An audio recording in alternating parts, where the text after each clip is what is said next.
Assalamualaikum warahmatullahi wabarakatuh. Perkenalkan, saya Dias Anissa Pangesti, NPM 2010-2011-37, dan teman saya Retno Puji Asih, NPM 2010-2011-50, akan mempresentasikan tentang hukum Islam dan kontribusi umat Islam Indonesia. Pengertian hukum Islam. Hukum Islam adalah hukum yang bersumber dan menjadi bagian dari agama Islam. Konsepsi hukum Islam, dasar, dan kerangka hukumnya ditetapkan oleh Allah.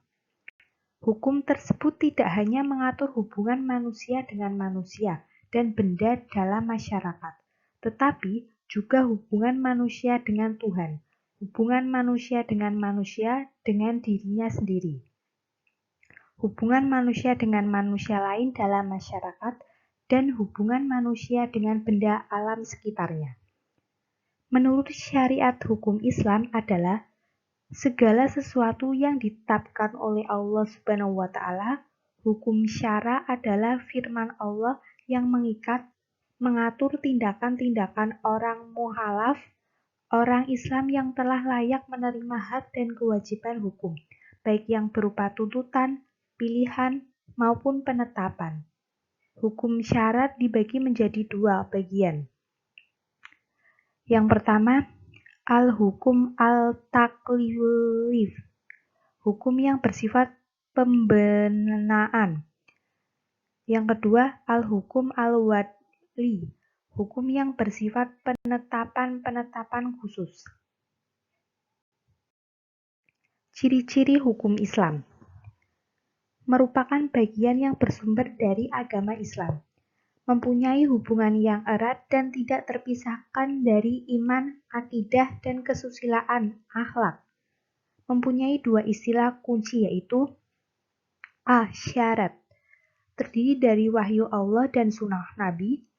B. Fikih, pemahaman dan hasil pemahaman manusia tentang syariat, terdiri dari dua bagian utama yaitu A. Ibadah, B. Muamalah.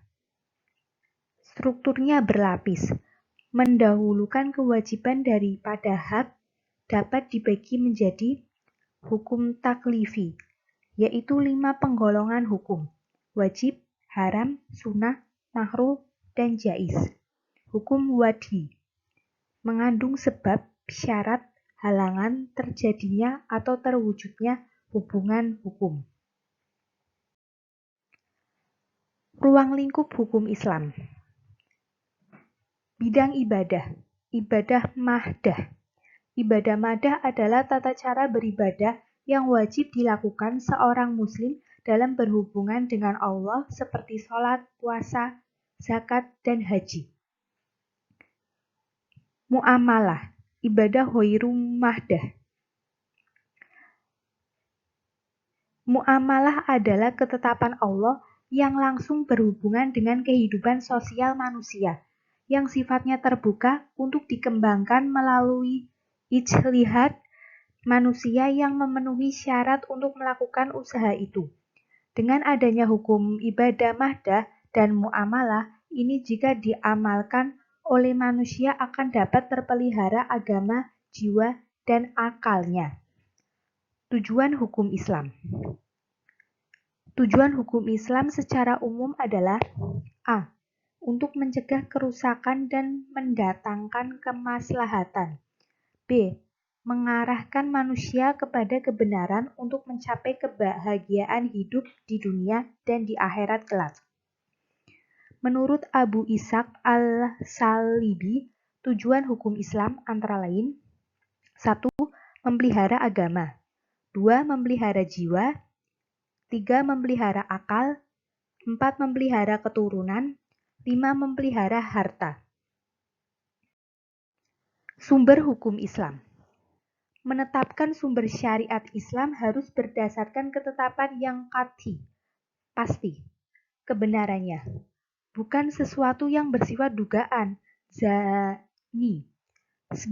sebagaimana yang telah Allah Subhanahu wa taala jelaskan dalam Quran surat An-Nisa ayat 59. Dari ayat tersebut dapat diperoleh pemahaman bahwa umat Islam dalam menjalankan hukum agamanya harus didasarkan urutan. A. Selalu menaati Allah dan mengindahkan seluruh ketentuan yang berlaku dalam Al-Quran. B. Menaati Rasulullah dengan memahami seluruh sunnah-sunnahnya. C. Menaati ulil amri, orang yang mempunyai wewenang dalam kekuasaan kepemimpinan. D. Mengembalikan kepada Al-Quran dan Sunnah jika terjadi perbedaan dalam menentukan hukum. Berikut sumber hukum Islam. Yang pertama Al-Quran, yang kedua As-Sunnah atau hadis, yang ketiga Al-Ijtihad. Fungsi dan tujuan hukum Islam dalam masyarakat. Dalam hal ini, hukum Islam memiliki 3 orientasi, yaitu A. Mendidik individu, tahzib al-fardi, untuk selalu menjadi sumber kebaikan. B. Menegakkan keadilan, ikmat al-adl. C. Merealisasikan kemaslahatan, al-maslahah. Fungsi hukum Islam dalam kehidupan bermasyarakat. A. Fungsi ibadah. Fungsi utama hukum Islam adalah untuk beribadah kepada Allah Subhanahu wa taala. Hukum Islam adalah ajaran Allah yang harus dipatuhi umat manusia, dan kepatuhannya merupakan ibadah yang sekaligus juga merupakan indikasi keimanan seseorang. B. Fungsi amar ma'ruf nahi munkar. Fungsi amar ma'ruf nahi munkar, perintah kebaikan dan pencegahan kemungkaran. Maka setiap hukum Islam, bahkan ritual dan spiritual pun berorientasi membentuk manusia yang dapat menjadi teladan kebaikan dan pencegah kemungkaran baik di dunia maupun di akhirat kelak. C. Fungsi zawajir. Adanya sanksi dalam hukum Islam yang bukan hanya sanksi hukum dunia, tetapi juga dengan ancaman siksa akhirat dimaksudkan agar manusia dapat jera dan takut melakukan kejahatan. D. Fungsi tandim wal islah al-ummah, organisasi dan rehabilitasi masyarakat. Ketentuan hukum sanksi tersebut bukan sekedar sebagai batas ancaman dan untuk menakut-nakuti masyarakat saja, akan tetapi juga untuk rehabilitasi dan pengorganisasian umat menjadi lebih baik. Dalam literatur ilmu hukum, hal ini dikenal dengan istilah fungsi engineering sosial. Kontribusi umat Islam dalam merumuskan hukum Islam di Indonesia. Di Indonesia, nampak jelas setelah Indonesia merdeka, sebagai hukum yang tumbuh dan berkembang dalam masyarakat, hukum Islam telah menjadi bagian dan kehidupan bangsa Indonesia yang mayoritas beragama Islam. Kontribusi umat Islam dalam perumusan dan penegakan hukum semakin nampak jelas dengan diundangkannya beberapa peraturan perundang-undangan yang berkaitan dengan hukum Islam, antara lain Undang-Undang Nomor 1 Tahun 1974 tentang Perkawinan, Peraturan Pemerintah Nomor 28 Tahun 1977 tentang Perwakatan Tanah Milik, Undang-Undang Tahun 1989 tentang Peradilan Agama,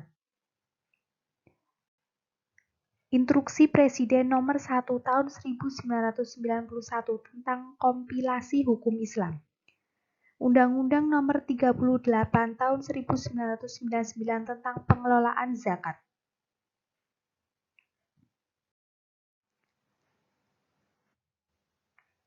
Sistem hukum Islam yang merupakan sistem hukum yang bersumber pada kitab suci Al-Quran dan yang dijelaskan oleh Nabi Muhammad dengan hadis atau sunnahnya, serta dikonkretkan oleh para mujtahid dengan ijtihadnya.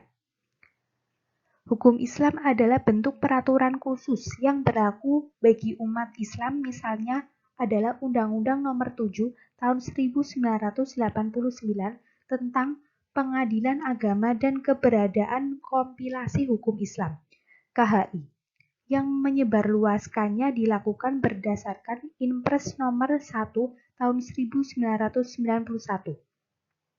Sedangkan hukum Islam dalam hukum nasional yang berlaku umum misalnya ada pada Undang-Undang Nomor 5 Tahun 1960 tentang pokok-pokok agraria khususnya yang mengatur tentang perwakatan tanah.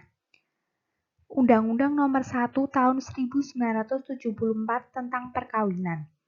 Undang-Undang Nomor 4 Tahun 1979 tentang kesejahteraan anak. Dan Undang-Undang Nomor 23 Tahun 2002 tentang perlindungan anak.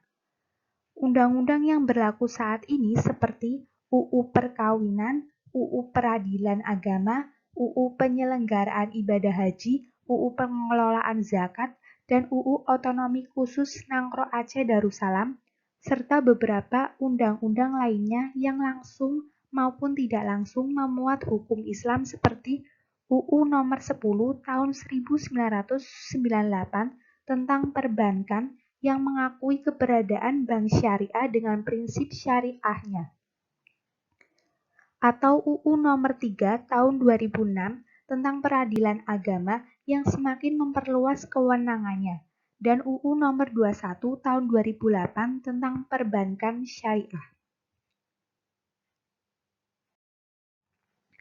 Terima kasih, sekian presentasi dari kelompok 6. Apabila ada kekurangan, kami mohon maaf. Wassalamualaikum warahmatullahi wabarakatuh.